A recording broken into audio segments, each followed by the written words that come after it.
नमस्कार दोस्तों। मंत्र जप करने से इंसान के जीवन में अमूलचूल परिवर्तन आता है। ये तो हमने बहुत बार सुना। आज जैसा कि आप सभी जानते हैं, जब हम लगातार किसी एक मंत्र का जप लंबे समय तक करते हैं तो वह साधना कहलाती है। जब आप अपने शरीर को, अपने मन को साधना आरंभ कर देते हो तो वह साधना में परिवर्तित हो जाती है। हमारा देश साधुओं का, संतों का, साधनाओं का देश है और जहां पर साधना होगी वहीं पर सिद्धि की बात होगी। हम ये भी कह सकते हैं हमारे देश का डीएनए आध्यात्मिक है।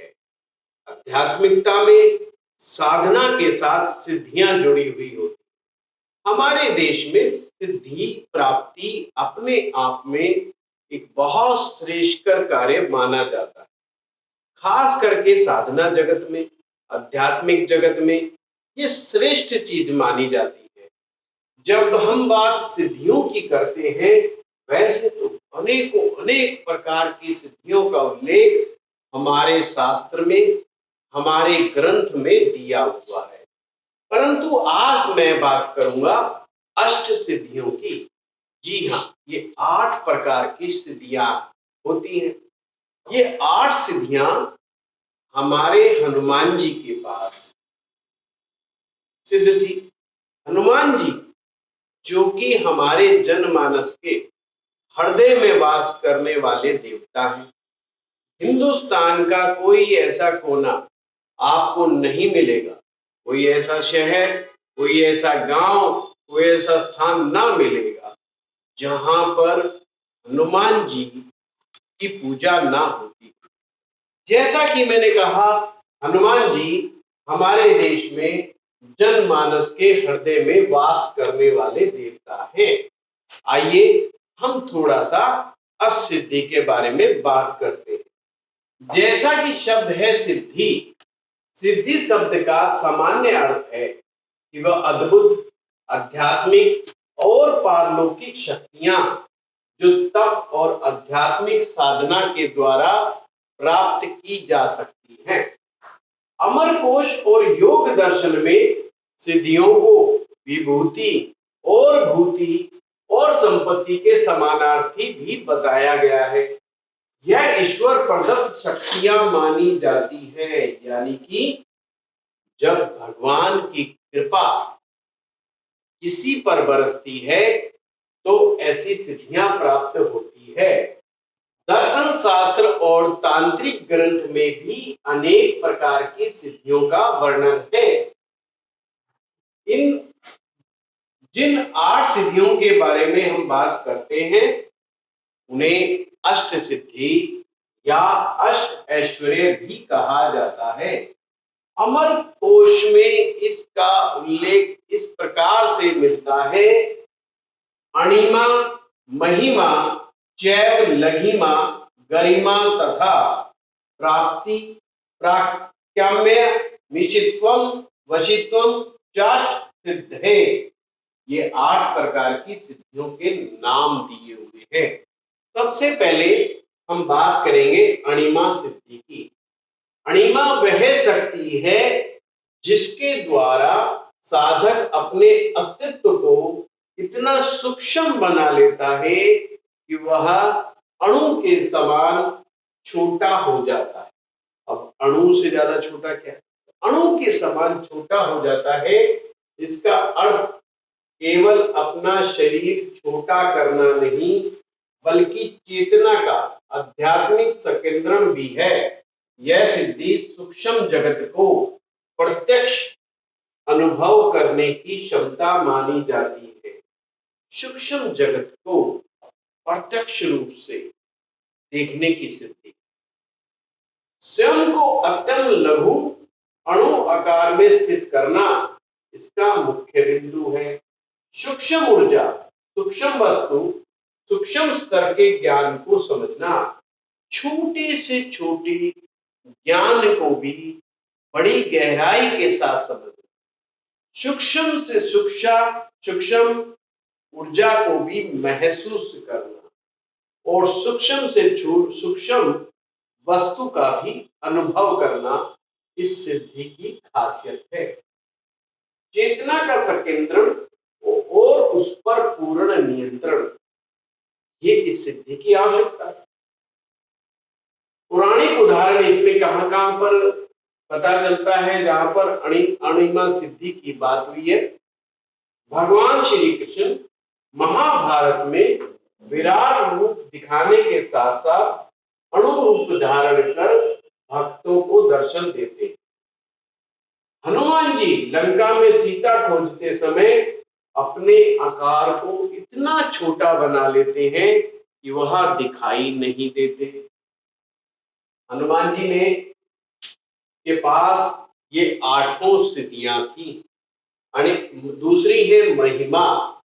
महिमा शक्ति द्वारा साधक स्वयं को विराट, विशाल या अनंत रूप में स्थापित कर सकता है। जब भी इंसान को के पास ये वाली सिद्धि प्राप्त हो जाती है, वो अपने शरीर को विशाल बना सकता है, बड़ा बना सकता है। जैसे अणिमा में अपने स्वरूप को छोटा कर लेते हैं, इसमें विशाल बना लेते हैं, बड़ा बना लेते हैं। यह सिद्धि दैवी अस्तित्व की विस्तार ऊर्जा को दिखाती है। यहाँ साधना का प्रभाव और तेज अनंत हो जाता है। ये सिद्धि जब काम आती है, जब विपरीत परिस्थिति आ जाए और किसी को अपना विराट स्वरूप का दर्शन दिखाना पड़े, तो ऐसे में बड़ा काम आता है। फिर से उदाहरण हनुमान जी का दिया हुआ है। हनुमान जी ने लंका में राक्षसों को भयभीत करने के लिए विशाल रूप धारण किया था, और कृष्ण जी ने जब गीता का उपदेश दे रहे थे, उस समय अर्जुन को अपना विराट स्वरूप दिखाया था। तीसरे नंबर पे सिद्धि है जिनका नाम है लघिमा। लघिमा वह शक्ति है जिसके द्वारा साधक अपने शरीर को इतना हल्का कर सकता है कि वह हवा में चल सकता है, हवा में तैर सकता है और बहुत तीव्र गति से एक स्थान से दूसरे स्थान पर भी जा सकता है। जब शरीर बहुत हल्का हो जाता है तो यह उस बात, वैसे हमने कई आध्यात्मिक ग्रंथों में पढ़ा है, जो लोग लंबे समय तक मेडिटेशन करते रहते हैं या जिन्हें लंबे समय तक मेडिटेशन का अभ्यास होता है, उनको भी अपना शरीर बहुत हल्का महसूस होता है। शरीर में हल्कापन महसूस होना ये बहुत आवश्यक है।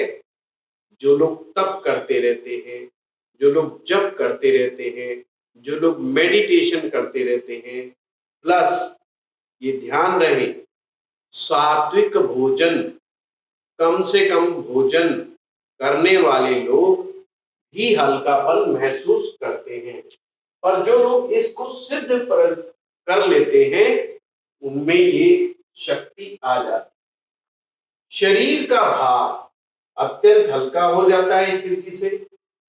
हवा में भी गति कर सकते हैं। ऊर्ध्व में उठना यानी नीचे से ऊपर उठना, तीव्र गति से यात्रा करने की क्षमता प्राप्त कर लेना।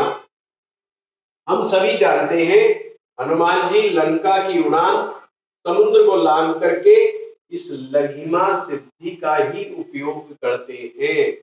हवा में उड़ते हुए हनुमान जी, ये हम सब जानते हैं। भारत देश में बच्चा बच्चा जानता है कि हनुमान जी के पास ये क्षमता थी, ये सिद्धि थी कि वह हवा में उड़ करके एक स्थान से दूसरे स्थान पर पहुंच जाते थे।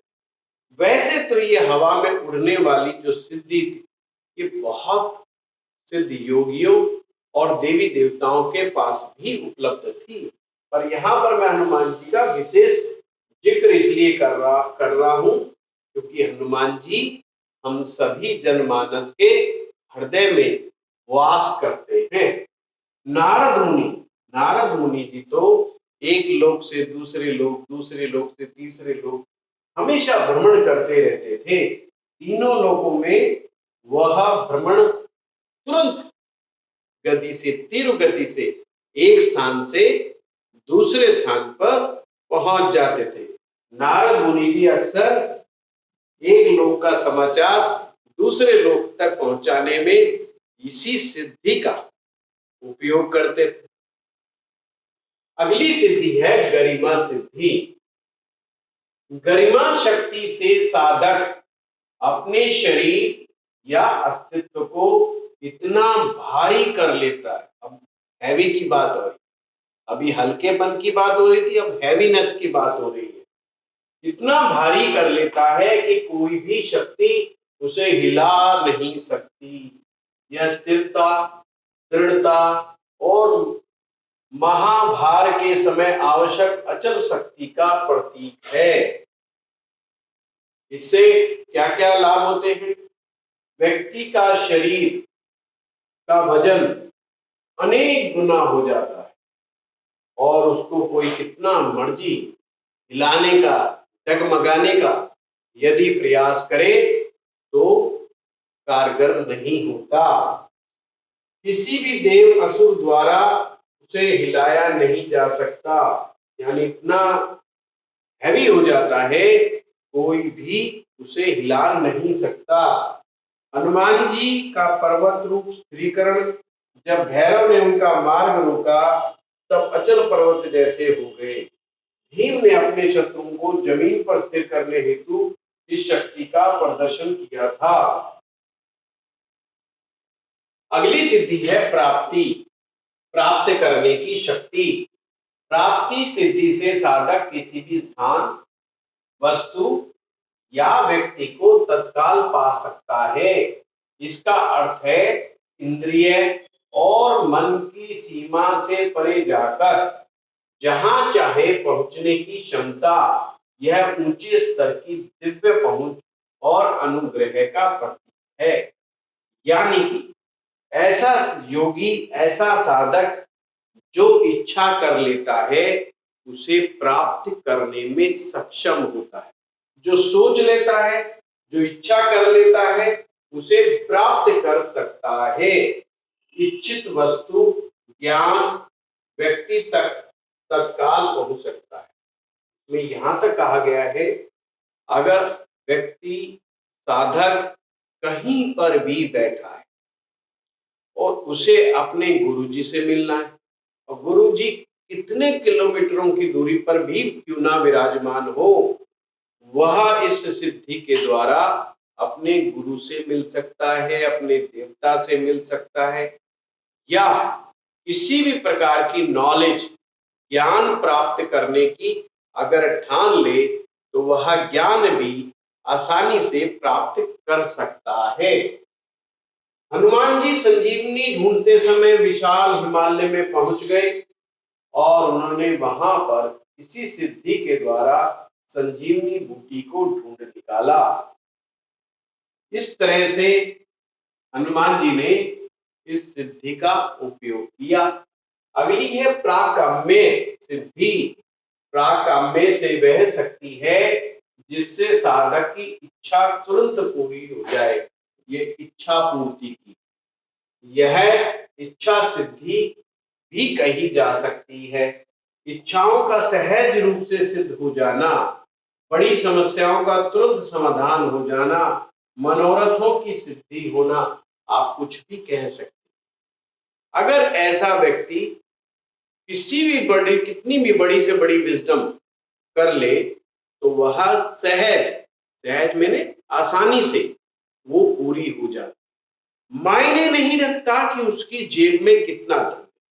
मान लीजिए कोई व्यक्ति कहता है कि मैं एक यूनिवर्सिटी बनाना चाहता हूं जो कम से कम 1000 एकड़ में फैली हुई हो और उसकी जेब बिल्कुल खाली हो। तो अगर ऐसा व्यक्ति ये सिद्धि प्राप्त कर लेता है तो निश्चित रूप से वो अपना मार्ग प्रशस्त कर लेता है और उसकी यह इच्छा अवश्य ही पूरी हो जाती है। अगला है ईशित्व सिद्धि। ईशित्व सर्वोच्च ईश्वरीय अधिकार की सिद्धि है, जिसमें प्रकृति, ऊर्जा और तत्वों पर नियंत्रण की क्षमता प्राप्त हो जाती है। यह किसी भी क्षेत्र के अधिपति बनने की दिव्य शक्ति का प्रतीक है। ये हम किसी पर भी नियंत्रण स्थापित कर सकते हैं। शिवजी पंच तत्व पर नियंत्रण, यानी जो हमारा शरीर 5 तत्वों से बना हुआ है, इन 5 तत्वों पर जो नियंत्रण स्थापित करना, भगवान शिव जी के पास ये शक्ति है, जिनके पास इतनी ये जबरदस्त शक्ति है कि इनका पंच तत्वों पर अपना नियंत्रण है। भगवान श्री कृष्ण गोवर्धन पर्वत उठा करके इंद्र के वर्षा तत्व को शांत कर देते हैं, यानी जो जल तत्व, उसके ऊपर भी पूर्ण नियंत्रण। जल हो, वायु, आकाश, अग्नि, पृथ्वी, इस पर किसी पर भी नियंत्रण स्थापित करना हो तो वह किया जा सकता है इस सिद्धि के माध्यम से। फिर सिद्धि आती है वशीत्व सिद्धि। यह वह सिद्धि है जिसमें साधक अपने मन, इंद्रियों और आसपास की ऊर्जा को नियंत्रित कर लेता है। इसका अर्थ है किसी को दास बनाना नहीं, किसी को गुलाम बनाना नहीं। कुछ लोग इसे वशीकरण समझ जाते हैं, ये ऐसा नहीं है, बल्कि किसी भी तरह की स्थिति को शांत करना हो, उसको एक दिशा देना हो, उसमें एक सामंजस्य स्थापित करना हो, तो इस सिद्धि का उपयोग किया जाता है। उसको तुरंत वश में कर दिया जाता है। एक वशीकरण होता है जिसमें हम किसी को अपने नियंत्रण में करके उससे मन चाहा काम करवाते हैं, परंतु उसमें अगर आपकी मंशा नकारात्मक है तो ये बहुत गलत है। परंतु ये ऐसी सिद्धियां, उच्च कोटि की सिद्धियां केवल सिद्ध साधकों को ही प्राप्त होती हैं, खास करके वो लोग जिनका मन पूर्णतया साफ है, जो अहंकार से परे हैं। ये नहीं कि किसी को वश में करके कुछ भी करवा लो, उनकी उस तरह की कोई मंशा नहीं होती। ये मानव कल्याण की सिद्धियां हैं। जब भी मानव पर कोई आपत्ति आ पड़े, प्रकृति पर आपत्ति आ पड़े, उस समय इन सिद्धियों का के माध्यम से बचाने का कार्य होता है। आम मनुष्य इसमें वाणी, मन, इंद्रियों पर नियंत्रण कर सकता है, विरोधियों को शांत कर सकता है, नेत्र संवाद और सामंजस्य स्थापित कर सकता है। हनुमान जी विभीषण को राम के पक्ष में आने के लिए समझा। कृष्ण जी अर्जुन को मोह से निकाल करके धर्म की राह दिखा दी। देखिए कितनी प्यारी बात है। इन्हीं सिद्धियों के माध्यम से कोई इनकी बात को अस्वीकार नहीं कर सकता। मित्रों, ये 8 सिद्धियां इस प्रकार। आचार्य पतंजलि ने भी योग सूत्र में अलौकिक शक्तियां प्राप्त करने के 5 प्रमुख मार्ग बताए हैं। 5 तरीके कौन कौन से? वो जन्म औषधि मंत्र, बड़े ध्यान से समझने वाली बात है। हमारे दर्शक ज्योतिष के माध्यम से अपने जीवन में आ रही परेशानियों को कम करने के लिए उपाय ढूंढते हैं, और उपाय ऋषियों ने ये सुझाया हुआ है, जिसको ये करना नहीं चाहते। इतनी बड़ी प्यारी बात लिखे, जन्मौषधि मंत्र तप समाधि सिद्धे। सिद्धियां जन्म से मतलब है पूर्व जन्म में आपने जो जो साधनाएं की हुई है, पूर्व जन्म में जो जो आपने तप किया हुआ है, उस तप के प्रभाव इस जन्म में भी आपको प्राप्त होता है। आपकी साधना जो पूर्व जन्म में की गई थी उससे प्राप्त सिद्धि या उससे उत्पन्न हुए पुण्य कर्म इस जन्म में आपको उनका लाभ प्राप्त होता है। औषधि से, मंत्र के जप करने से, तपस्या करने से, तप का मतलब यहाँ अपना जीवन को बहुत सही ढंग से पूर्ण रूपेण ब्रह्मचर्य का पालन करते हुए, प्रकृति के साथ सामंजस्य स्थापित करते हुए अपना जीवन का निर्वहन करना तप है। और समाधि, जब आप मेडिटेशन करते हैं, डीप मेडिटेशन में सहज समाधि उपलब्ध होती है। समाधि के भी कई प्रकार हैं, उस पर भी हम लोग चर्चा करेंगे। इस समाधि किस प्रकार लगती है, सहजता से, इसकी समाधि लगाने की कोई टेक्निक अवेलेबल नहीं है। बस गुरु से ध्यान करें, ध्यान से ही ये सब सुलभ होता है। सबसे बड़ी बात है पूर्व जन्म से किए गए अच्छे पुण्य हमें सिद्धि प्राप्त करने में बहुत मददगार होते हैं। इस जन्म में औषधि का तात्पर्य दवाइयों से नहीं, औषधि का मतलब है प्रिकॉशंस, क्या करें इस जीवन में और क्या ना करें, भूल करके भी गलत कर्म ना करें, अच्छे कर्म करें, ये भी एक अपने आप में औषधि है। सही समय पर सही कार्य करना भी औषधि है। मंत्र का जप लगातार, अपने गुरु जी से लिया हुआ मंत्र, गुरु मंत्र हो या आपका कोई देवी शक्ति का मंत्र हो जो गुरु जी से प्राप्त हो, उसका लगातार जप करते रहने से जप ही तप में कन्वर्ट होता है और तप ही ध्यान में कन्वर्ट होता है और ध्यान ही समाधि में कन्वर्ट हो जाता है। सहज ये सिस्टमेटिक वे से चलने वाली चीज है और समाधि ही मोक्ष का द्वार है। बहुत सारे लोगों का प्रश्न उठता है कि मोक्ष मिलेगा कि नहीं मिलेगा और कुंडली में देखने लगते हैं।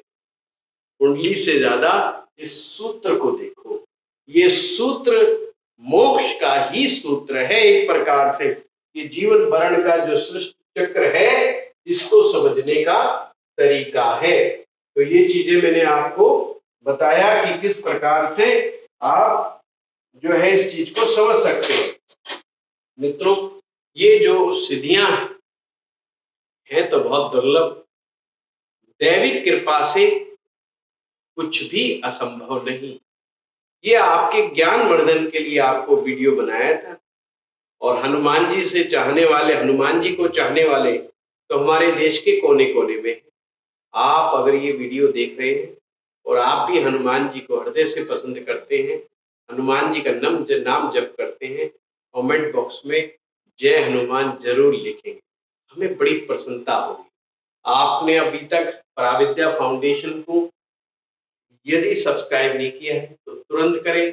आपका बहुत बहुत धन्यवाद।